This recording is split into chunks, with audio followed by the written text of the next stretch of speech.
welcome to another Thursday Thinks. Today is less planned, I suppose. So today is just me letting you know how my herd is coping with everything. So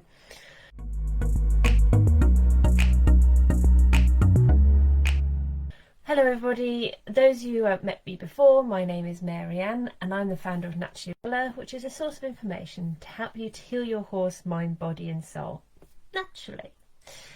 So, sorry, my computer is just poking at me.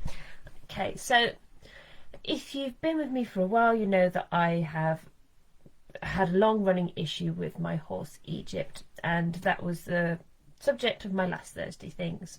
So rather than talk about him today, I want to let you know how the rest of my herd is doing. So if you didn't already know, I have a herd of 5. Egypt is one of them. He's the one who's suffering from asthma. But I've got 4 others, and I think it's had a toll on them, the fact that he has been having such big issues and the fact that I've now separated him off. It hasn't been easy, mostly because I can't split myself in half. There's only one in me, and as much as I would love to spend time with the girls and then spend mountains of time with the boys, I've got a job to do. I've got a 9 to 5 to go to, and I can't be everywhere. I would absolutely love to not have to work for a living, because then I could spend all the time that my horses needed. I could do all I could do all the training that I wanted to do. I could do all the green witch things that I would absolutely love to do, and my soul would be just so happy to do. But we use the time that we have in the best way possible. So for me, it's mostly been focused on Egypt with his asthma issues, and trying through a lot of trial and error to figure out what it is that works best for his body. There is never just one answer. There is several different answers from several different places and several different quantities that's come together to create this melting pot that gives you an answer, and I am trudging through that at the moment.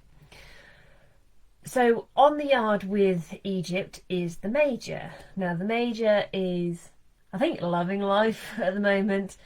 He gets a lot of attention at the moment because he's on the yard with Egypt, and obviously I'm spending a lot of time with Egypt to see what I can do to help him with his asthma. So he gets his 4 buckets a day, he gets scratches, he gets extra treats. He's not getting the movement that I would like. That is one downside to him being on the yard. My throat is not happy. But because he's on the yard, he hasn't got far to move, which means it's not good for his body.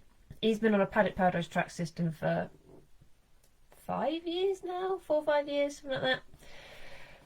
And it's done him a world of good. His flexibility is increased, his arthritis has decreased, and he's just so much more active because of it, that it keeps him moving, keeps his energy levels higher, because he's got to do stuff, he's got places to go, got stuff to poke at and see. But he's got not really much of that on the yard. Now, as I said in my last Thursday Thinks, my yard is actually generally quite big. The 2 boys are quite happy mooching around it. Between the 2 of them, there's plenty of space, and it's not an issue. It would be an issue if I had all 5 on there, but with the 2 of them, it's better than being stuck in a stable, which I think the Major has in his life as a past show jumper. So I'm not happy with the limited amount of movement that he's getting, but he's getting enough that it's not causing him to get stiff. So he swings and roundabouts, but he's getting so much food at the moment, so he's nice. Because he has a bad digestive system thanks to all that breeding, it means that he has issue keeping weight on, and some winters he comes out of and he's looking very raggy bony, and now that he's got the choice of making his own decisions about things, he won't wear a rug. So the only time that I can put something on him is if I'm going to ride him, in which case he begrudgingly accepts things. Or if it's peeing down with rain and it's cold, he'll let me put a waffle rug on, but he won't let me tie it up. I.e., he'll let me put the towel on him as long as I can take it off later. Or he can take it off himself later when he's finished with it. Which is fair enough. I'd be the same. I wouldn't be like, don't tie me into stuff.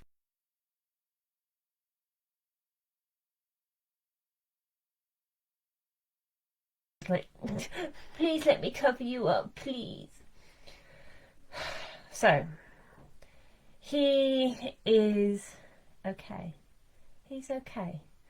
And okay, a couple times he's got a snotty nose. I don't think being in a stable agrees with him that much. I think it causes him to have a little bit of a snotty nose. I think the dust gets up there and upset a few things. So I have been giving him fresh garlic in his buckets to help clear that out and make sure that there's no infections or bacteria getting in and causing lung infections. And so far, so good. Since putting the garlic in his buckets, there's been a lot less mucus and he's been a lot less snotty. So my girls have been in the field on their track system without the boys. And it's been interesting. We thought that Midnight would be shouting for the Major. We call her his wife because she always expects to know where he is. She's always pushing him along and is always telling him what to do. So she's his wife. And we thought that she'd be, where is he? Where is he? Every 2 seconds shouting and calling for him or, marching about being concerned. But she's not. And that's really, really interesting for me. She's more concerned with making sure that the girls are okay. Whether that's the maternal instinct inside her going, right, I've got to look after the little ones because Pagan is 4. Yeah, Pagan's 4 and Spring is turning 6 soon. I might be wrong. Mother, you can tell me if I got it wrong. But so I think she's got that little bit of a mothering instinct going on, going, right, I need to make sure everybody's okay because I haven't got the boys to focus on or the calming influence of the Major to keep everything calm or the bossiness of Egypt to keep everybody in track and keep everybody moving to make sure that everything's okay. She's a lot more secure when the boys are out with her. But she's also taking the chance to establish herself as head mare. Now, I think I've mentioned in previous videos, in previous Thursday Thinks, that Pagan is pushing on Midnight. And by pushing on, sort of like challenging her position. She's trying to figure out a position in the herd and seeing what she can push and seeing what she gets pushed back with. And actually having the 2 girls together in the field, it's been handbags at dawn. Now, not causing any real harm to each other, but there's been a lot of ear threatening and a lot of booty threatening as well. And a few good swift kicks from Midnight to Pagan. So now Pagan's got a lot more respect for Midnight. And okay, there's bickering when you're pulling out the hay nets and popping them up on the various posts and rings and trees that are around on the track system. It's different. Whereas before, when Midnight and Pagan were in with the boys and everybody was together as a herd, Midnight would just be like, oh, can you not? Whereas now she's like, don't even think about it, move. And it's like, wow. There's some confidence in there. You have shaken that little girl's foundations and told her that you're boss and she's going to have to damn well wait. Which is very, very interesting. When it came to Egypt taking over the position of the Major as head of the herd, we thought, oh God, he's a bit young because he was only about 3 at the time. The Major is a real soft pudding. And Egypt quickly found out that if he threatened him with a kick or just swung his bum at him, the Major would run for the hills. So he took over as head of the herd a lot quicker than we'd hoped. Whereas, and I don't think he was as mature enough. He wasn't ready for that mantle, which means that he had a few moments where he's been like a git. Whereas now that Pagan and Midnight are having it out with each other and establishing who is actually head mare of the little mare herd that I've accidentally created, it's been interesting to watch the dynamics change and develop, and the respect that Pagan now has for Midnight where she didn't have before, because now Midnight is in charge, and it's made her more confident in some ways and also unconfident in others. If something goes wrong because she's now in that head position and she's established in that head position, she gets flighty, everybody goes. Whereas before it'd be a case of, what's upsetting you? What is it? What is it? But now it's a case of, oh, we're going to die, and everybody goes. Because she is an unconfident horse, and it takes not much to shake the foundations that we've established. And having her separated out from the boys, and they can't go into the yard because the boys are in the yard, it's really thrown a lot off for her. It's a lot of changes in a short space of time that she hasn't appreciated, especially since it's been raining. When it rains, she likes to go into her stable where she can sleep and wait for the rain to stop, and then she'll go back out. But at the moment, she's stuck in a field. The only shelter she's got is trees. And whilst that's not what I would envision for her, because I know she likes her creature comfort now that she has them, she likes to go in her stable, she likes to be able to sleep in there and just forget about the world and just zone out. It's hopefully not a permanent thing. That's why I'm really, really working hard to help Egypt out at the moment, so that we don't have to have this drama next year. And whilst having him on the yard means that I've been able to crack a few things for him, we're not entirely there yet. It's all work in progress though. So Pagan's now got more respect for Midnight. Midnight is now in charge, and it's a little bit of a concerning situation because she is so unconfident. I am concerned that she will change the girls into unconfident girls because she's so flighty. It's not the first time it's happened. I mean, Pagan used to be absolutely fine walking past cows. She'd be like, alright, whatever those are.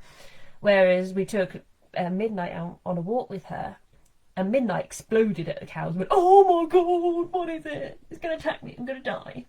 And then every single time that Pagan went past cows, it was, oh my god, I'm going to die.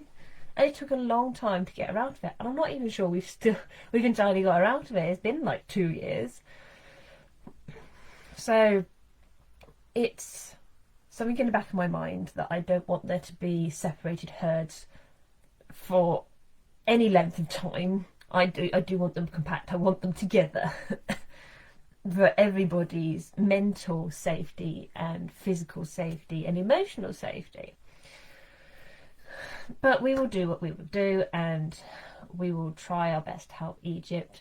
And as the weather turns, it is always good for him because there's less issues in the winter, and he doesn't have the drama of asthma.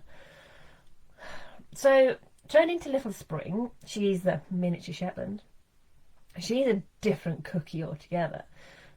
Now, because Pagan has now figured out how to pull up my electric fence posts, very intelligent of her, but also highly annoying, Little Spring is taking full advantage of it, which is, I don't blame her. I really, really don't blame her.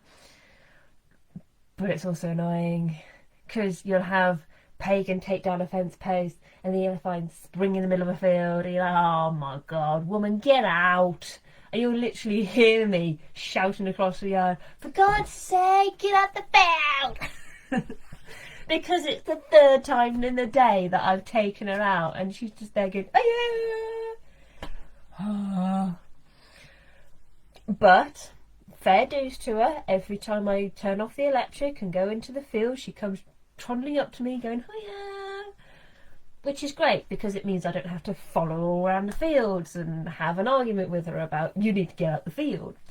Because every single time that she's done it, the first thing I've done is walked up to her calmly and given her a scratch. so that she doesn't associate me going into the field to catch her, which means that when I do finally put the rope around her neck and go, come on, love, she's like, oh, okay, that's fine, you've done something for me, so I'll do something for you. And then she'll go stand outside the track, on the track system, and just sleep. Because she's full, because she's been on the grass.